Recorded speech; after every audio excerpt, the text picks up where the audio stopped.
November 22nd, 1963. A lone figure walks to a window in the Texas School Book Depository. In a matter of seconds, the President of the United States will be mortally wounded, and the name Lee Harvey Oswald will be etched in history.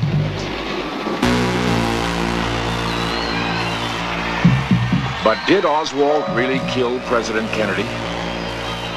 New evidence points to the possibility that he did not.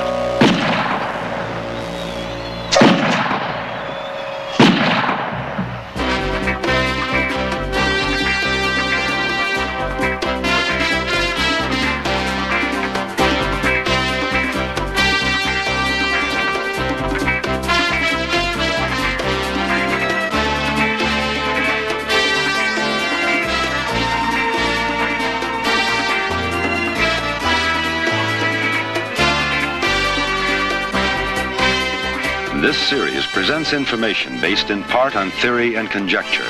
The producer's purpose is to suggest some possible explanations, but not necessarily the only ones, to the mysteries we will examine.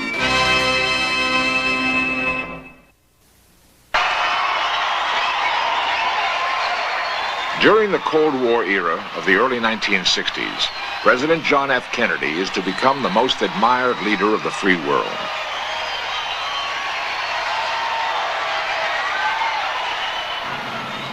There are many people in the world who really don't understand, or say they don't, what is the great issue between the free world and the communist world. Let them come to Berlin. His attraction is magnetic. Seldom has one man unified the people of so many democratic nations. In October 1962, President Kennedy learns of the buildup of Soviet missiles in Cuba and orders a blockade of Cuban harbors. It results in one of the most humiliating political defeats in Russian history. Little more than a year later, the leader of the Western world is assassinated. There are some who blame the Soviets, but nothing can be proved.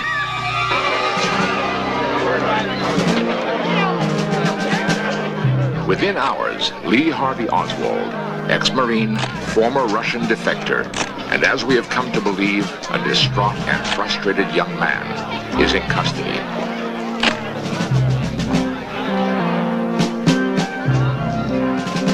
Before Oswald can tell his full story, he is murdered in front of millions of television viewers.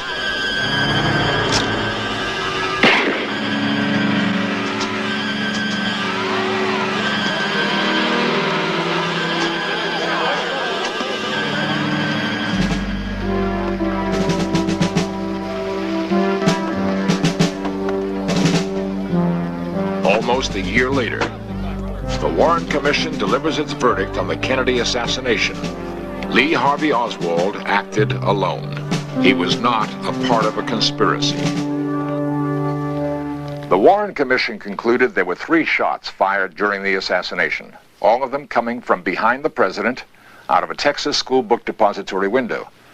But many witnesses to the assassination claimed that at least one shot came from the grassy knoll situated to the right and front of the president's car. In spite of these contradictory accounts, the conclusions reached by the Warren Commission would officially stand until startling new evidence came to light.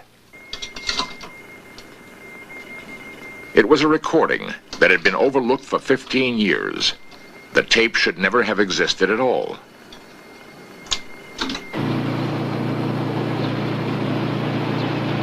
At the time of the assassination, the microphone on a police motorcycle was jammed in the on position, transmitting sound to police headquarters, where it was routinely recorded. When the shots were fired in Dallas, the microphone picked up those sounds. I tell some of the people involved having this deal out here market hard to people walking across down Stemmen. But the tape, and you're listening to the actual sound now, was seemingly indecipherable. If the sounds of gunshots were there, they were impossible to detect by the human ear. In 1978, Dr. James Barger of the acoustic firm Bolt, Beranek, and Newman attempted to find those gunshots. We began our analysis by recording the tape into the computer. We digitized the data and made a file. Then we had the computer filter this file in order to remove the sound of the motorcycle as much as we could. The motorcycle noise is repetitive. The piston fires repetitively. The filter was taught to recognize that sound and to eliminate it. We then had the computer make a long paper picture of these filtered sounds. The picture was about 500 feet long, and it represented a pictorial view of the filtered sounds for the whole 5.5 minutes that the motorcycle microphone was stuck open. We examined that entire 500 feet of acoustical waveform to see if there were any waveforms that looked like they might represent gunfire. In fact, we did find in 6 places where sound bursts indicated the possibility of gunfire on the Dallas police tape. At this time, we realized we needed a more careful, a more stringent analysis technique, one that would definitely determine whether these impulsive sounds were gunfire or whether they were extraneous noise.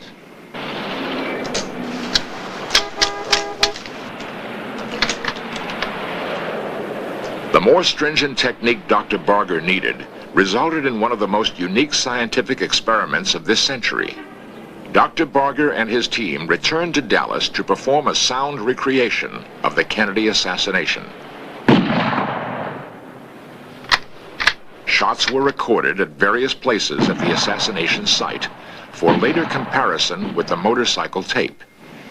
At the end of our analysis, we were able to conclude that there had been at least 4 shots fired during the assassination. 3 of these had been fired from the Texas School Book Depository and 1 from the grassy knoll. The Texas School Book Depository is located next to the grassy knoll, along the parkway the president's motorcade had traveled.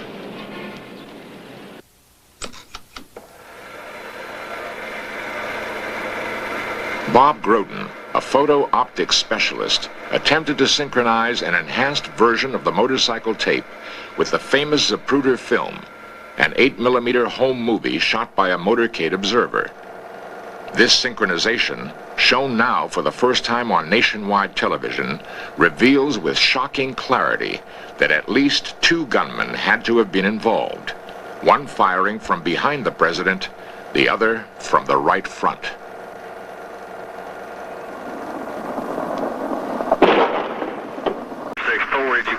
The motorcycle tape and Dr. Barger's testimony eventually led to United States government acknowledgement that the assassination of John F. Kennedy was the probable result of a conspiracy. Where did that conspiracy originate?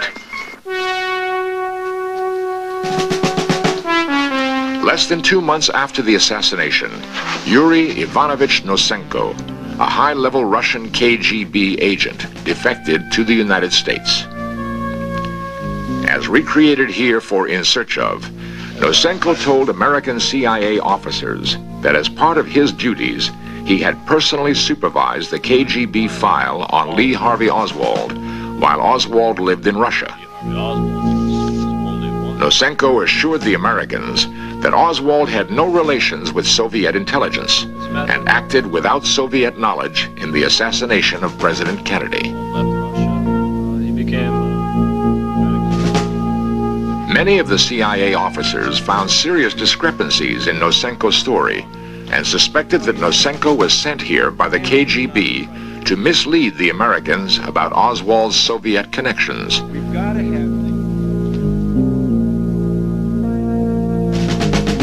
To prove his honesty, Nosenko agreed to submit to a lie detector examination.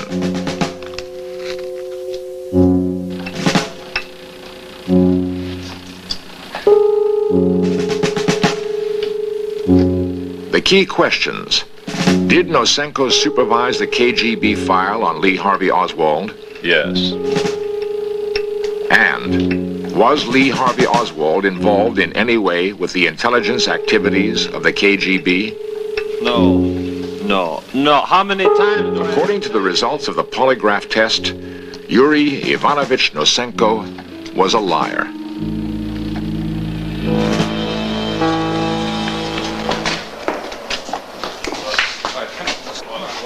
Some sources close to the CIA claim that Nosenko was then put under hostile interrogation.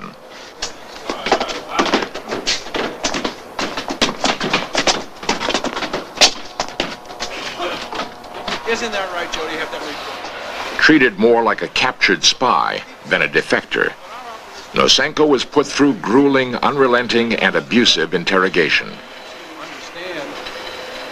As flawed as Nosenko's story was, he refused to break, clinging instead to absurd and indefensible explanations. Though Nosenko did not break, the CIA officers were certain that when the Warren Commission questioned Nosenko, it too would find his story unbelievable. Contact with you prior to your arrival. But the Warren Commission never questioned Nosenko. One man who thinks he knows why is Edward Epstein, noted authority on the Warren Commission. Epstein believes that the commission was misinformed by the FBI. The last thing J. Edgar Hoover wanted was to open up the investigation into Lee Harvey Oswald's connections with the Soviet Union. And if the Warren Commission began to question Nosenko, it would lead exactly in that direction. Remember, the FBI is in charge of internal security in the United States. Here was Lee Harvey Oswald, who came over from Russia, a defector who had given out secrets of state to the Russians. Well, the FBI should have been keeping a closer eye on him. If suddenly it turned out through the questioning of Nosenko that Oswald was a Soviet agent, then the FBI would be held responsible for why weren't they keeping Oswald under surveillance. And that's the reason that J. Edgar Hoover did not want to open up the questioning into Nosenko and did not want to get into the area of Oswald's connections with the Soviet Union. If Nosenko was part of a Russian plot, did it include the assassination of President Kennedy?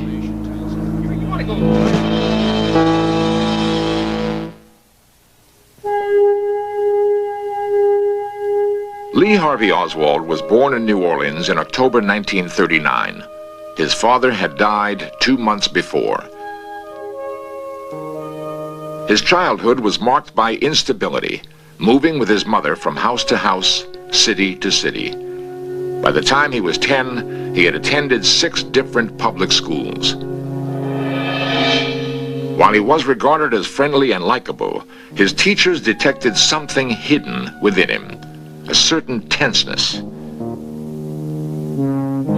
When he was 17, Oswald fulfilled a long-time ambition and joined the Marine Corps, where he served honorably for 3 years. Following his discharge in 1959, Oswald abruptly renounced his American citizenship and defected to the Soviet Union. It is the next 2 years that we know the least about Oswald. In 1961, Oswald returned to the United States, reclaiming his American citizenship. With him, he brought a Russian wife, Marina, and a diary describing his life while in Russia. The diary tells the story of a bitter young man becoming increasingly disillusioned with the communist system. However, the diary also contains some puzzling discrepancies. Could it be a fake? Another attempt by the Russians to mislead us?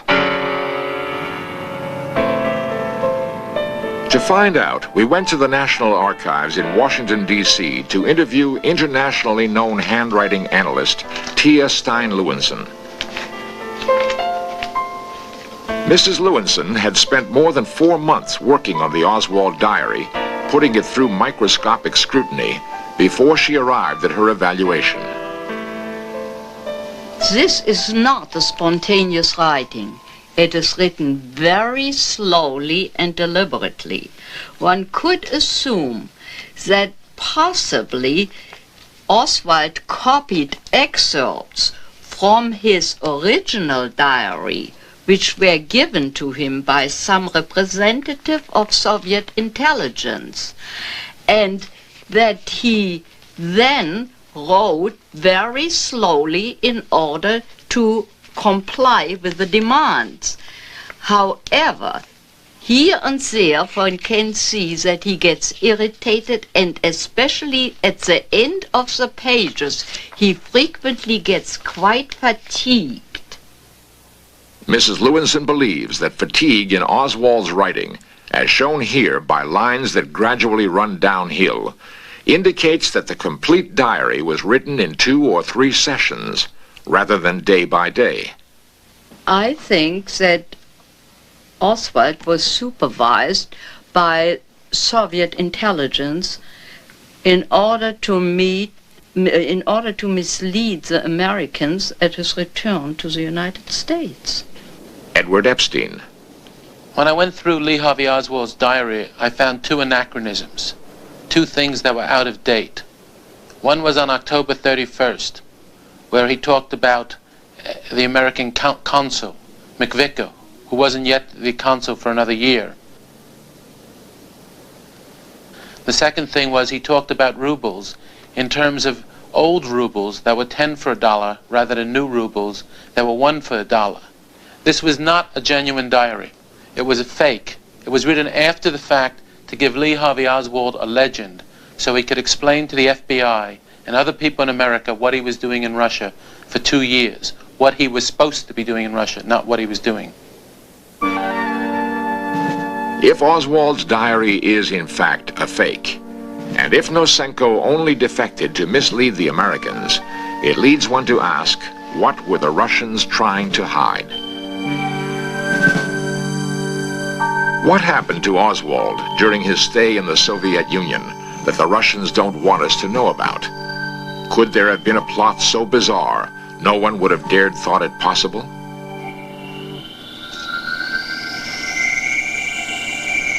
On November 24th, 1963, medical examiners began an autopsy on the individual they assumed to be Lee Harvey Oswald. It is recreated here for In Search Of. Their findings were to create a public controversy that would surface 15 years later, when British lawyer, author, and investigator Michael Eddowes made public the results of his investigation of Lee Harvey Oswald. This is the most terrifying story you will ever hear, and the Russians don't want you to hear about it. The man who killed President Kennedy was not Lee Harvey Oswald. He was a Soviet look-alike whose first name was Alec, and who came to the United States as a member of the KGB assassination squad for the direct purpose of killing President Kennedy. Eddowes says that the Dallas autopsy was performed on an imposter and points to a number of inconsistencies to prove his point. The man who went to Russia was 5 feet 11 in height. There's no question about this. There are 11 recordings of this height. The length of the corpse of the assassin was 5 feet 9. External examination reveals a 5 foot 9 inch white male. The autopsy report records only 2 scars on the upper left arm of the assassin. Over the left arm, there's a 1/4 inch transverse scar and a 1 1/4 inch scar. Got it. Whereas the real Oswald had 3 scars on the upper left arm. The autopsy report records a large scar on the inner aspect of the left wrist. The real Oswald had no such scar. At the age of 6, the real Oswald had a mastoidectomy operation, which left a 1 inch long scar behind his left ear over the mastoid bone. The part of the mastoid bone was itself removed, and at the operation a rubber dam drain was inserted. So there was not only a scar, there was a depression in the flesh and a hole in the head of about 1 dime in size. An examination of Oswald's Marine Corps records confirms the existence of the mastoidectomy scar behind Oswald's left ear. Now, the autopsy doctors, experienced pathologists, cut up over both mastoid areas to remove the scalp so they could take off the top of the head to examine the brain. In doing this, they could not have failed to have seen the 1-inch scar and the hole in the head.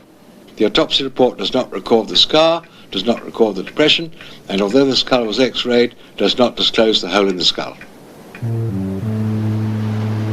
Eddowes requested that Tarrant County officials exhume the body buried under the name of Lee Harvey Oswald.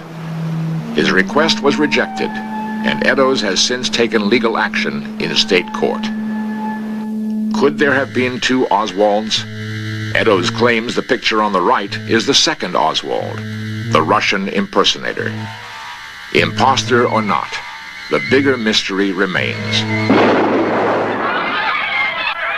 Who fired the shot from the grassy knoll?